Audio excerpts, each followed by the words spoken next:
एवं आप सभी का फिर से एक बार क्रिएटिव माइंड ग्लोबल स्कूल में स्वागत है। बच्चों, हम कक्षा 6 का पाठ नंबर 3 गिल्लू पढ़ रहे थे। हमने अकर्मक क्रिया देखा, सकर्मक क्रिया देखा, है ना, तत्सम तद्भव देखा। ठीक है, अब हम देखेंगे लेखन। ठीक है, लेखन में आज हम पढ़ेंगे पत्र। पत्र कैसे लिखना है। ठीक है, पत्र में जब हम किसी को फ़ोन या इलेक्ट्रॉनिक संदेश की मदद से अपनी बात नहीं बता पाते, तब हम पत्र लिखकर अपनी बात पहुंचा सकते हैं।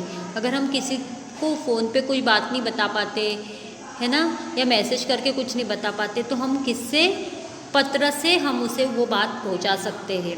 पत्र के 2 प्रकार होते हैं, एक होता है औपचारिक पत्र, एक होता है अनौपचारिक पत्र। औपचारिक पत्र किसे लिखा जाता है, किसी कार्यालय, व्यावसायिक अधिकारी को लिखा जाता है। जैसे नगर पालिका, महानगर पालिका, अपने यहाँ कोई परेशानी है तो हम उसे औपचारिक पत्र लिखते हैं। और एक होता है अनौपचारिक, जैसे अपने घर के परिवारों को, परिवार के सदस्यों को, मित्र को, साथी संगी को जो पत्र लिखा जाता है वो होता है अनौपचारिक पत्र। ठीक है, लेखिका महादेवी वर्मा ने गिल्लू के बारे में अपनी सखी को बताना चाहती थी। दिए गए पत्रों को पढ़िए और समझिए अनौपचारिक पत्र कैसे लिखा जाता है। अब हम पढ़ेंगे अनौपचारिक पत्र। अनौपचारिक पत्र किससे लिखा जाता है, अपने मित्र को। ठीक है, जो पत्र भेज रहा है उसका सबसे पहले पता आता है पूरा। ठीक है, जिसने पत्र भेजा है उसको पता, आपको दिनांक भी लिखनी है। ठीक है, फिर संबोधन, प्यारी नीलिमा, जिसको हम पत्र लिखते हैं उसका नाम।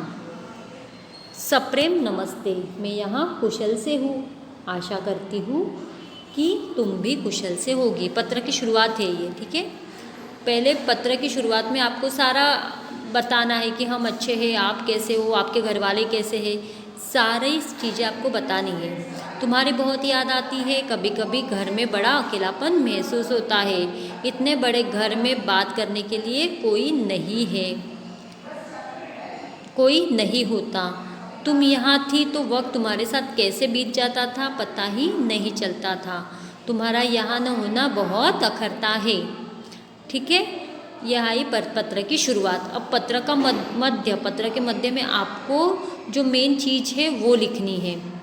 तुम्हें गिल्लू याद है, वह मेरी प्यारी गिलहरी, तुम्हें तो कितना पसंद था ना उसका यह नाम। आज उसकी मृत्यु हुए लगभग 18 महीने हो गए हैं, पर आज भी किसी भी गिलहरी को देखकर मुझे गिल्लू की याद आ जाती है।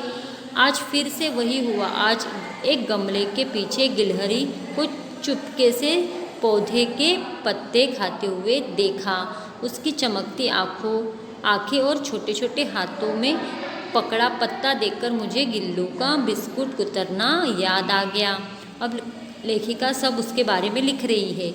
मैं घंटों तक बैठकर उसे देखती रही। वह चंचल और नटखट कुतर कुतर पत्ते खाती और इधर उधर दौड़ती रहती। कभी अचानक उचक उचक पत्तों के बीच में से झांकती। उसके साथ खेलने के लिए मैंने एक अखरोट की गिरी लाकर अपने पास में रख ली। वह चुपके से उसे देखती और जैसे ही मैं उसे देखती वह गमले के पीछे छिप जाती। वह फिर से अखरोट के पास आती। वह चुपचाप से अखरोट को गमले के पीछे ले जाकर खाने लगी। मैं उसकी ये सब अटखेलियाँ देख रही थी कि तभी फ़ोन की घंटी बजी और मुझे जाना पड़ा। अब पत्र का अंत। ठीक है, ये सारी उसके बारे में बताया उन्होंने, गिल्लू के बारे में। ठीक है, अब पत्र का अंत करना है, आखिरी। गिल्लू के जाने के बाद मैंने बहुत बार सोचा कि मैं किसी और को घर में पाल लूँ, पर फिर लगता है गिल्लू ने दिल में इतनी जगह बना ली है कि किसी और के लिए जगह बना ही नहीं पा रही हूँ। बस अब लिखना बंद करती हूँ। परिवार के बड़ों को नमस्ते और छोटों को प्यार देना। समय मिलते ही पत्र लिखना और अपने बारे में ज़रूर बताना। तुम्हारी सखी महादेवी वर्मा। आखिरी में अपना नाम लिखना है आपको। ठीक है, जिसे पत्र लिखा गया है उसका पता, और यहाँ पत्र भेजने वाले का पता, मतलब अपना पता। ठीक है। पत्र का प्रारूप, पत्र भेजने वाले का पता, सबसे पहले क्या लिखना है? पत्र भेजने वाले का पता, दिनांक, संबोधन, जिसे पत्र लिखा गया है उसका नाम। ठीक है। अपनों से बड़ों को, अगर हमारे से बड़े हैं तो हमें क्या लिखना है? माननीय, आदरणीय, पूज्य, माननीय। अभिवादन, सादर प्रणाम, नमस्ते, अगर बड़ों को लिख रहे तो। ठीक है।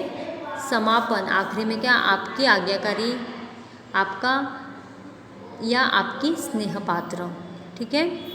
अगर अपने मित्रों को पत्र लिख ले तो मित्रवर, प्रिय, सखी या प्यारी।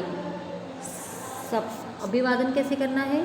सप्रेम, नमस्ते या नमस्ते, तुम्हारी या तुम्हारा मित्र या सखी।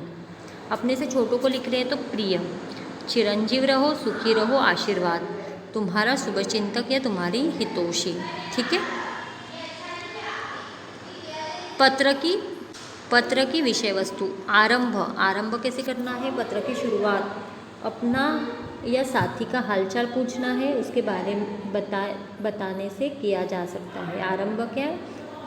अपना हालचाल बताना है। मध्य कैसे करना है?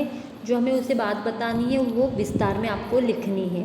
पत्र के मध्य में अक्सर जो विचार या विस्तार किया जाता है उसे उद्देश्य के लिए पत्र लिखा जाता है। जो उद्देश्य है वो विस्तार से लिखना है। और अंत में, पत्र के अंत में अपने विचारों का सार लिखा जाता है। पत्र प्राप्त करने के लिए अंतिम संदेश लिखा जाता है।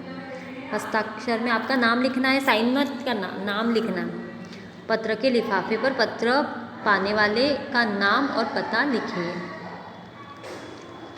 आओ करें 9, सोचिए कि आपके नाना नानी एक ऐसी जगह पर रहते हैं जहाँ फ़ोन की मदद से आप उससे संपर्क नहीं कर पाते हैं। आप अपने माता पिता की सालगिरह पर पार्टी देना चाहते हैं तो अपने नाना नानी को आमंत्रित करते हुए आपको एक पत्र लिखना है। ठीक है। सोचो और बताओ। महादेवी वर्मा को गिल्लू एक दिन अचानक मिला और उसके साथ रहने लगा। गिल्लू के रूप में उन्हें एक साथी मिल गया था। यदि आपको कोई जानवर, पक्षी अपने पास रखने का अवसर मिले तो आप किसे अपने पास रखना चाहोगे और क्यों? आप उसके साथ क्या क्या करेंगे? आप उसका ध्यान कैसे रखेंगे? आपको सोचना है इस चीज़ को। हमें ख्याल है महादेवी वर्मा गिल्लू के लिए पानी और बिस्कुट रखती थी। हम भी अक्सर अपने पालतू पक्षी या जानवर के लिए भोजन और पानी की व्यवस्था करते हैं, परंतु उसके साथ साथ हम उन पशु पक्षियों की भी मदद करनी चाहिए जिन्हें हमने नहीं पाला है। ऐसे नहीं, जिसे पाला है उसकी मदद करें। ध्यान रखिए, आप पक्षियों के लिए घर की छत या किसी बाग में बर्तन में पान खाने के लिए दाना और पानी रख सकते हैं। आप घर में बची रोटियां व अनाज जानवरों को खाने के लिए भी दे सकते हैं। भारत की राजधानी दिल्ली में रहने वाली 62 वर्षीय प्रतिमा देवी एक ऐसी महिला है जो गलियों में रहने वाले लगभग 400 कुत्तों की देखभाल करती है। घास फूस से बने कच्चे घर में रहने वाली प्रतिभा देवी रोजाना कुत्ते को भोजन खिलाती है और उनका इलाज भी करवाती है। प्रतिमा देवी को डॉग लेडी के नाम से भी जाना जाता है। ठीक है बच्चों, आपको आपका गृह कार्य जल्दी पूर्ण करना है। धन्यवाद बच्चों।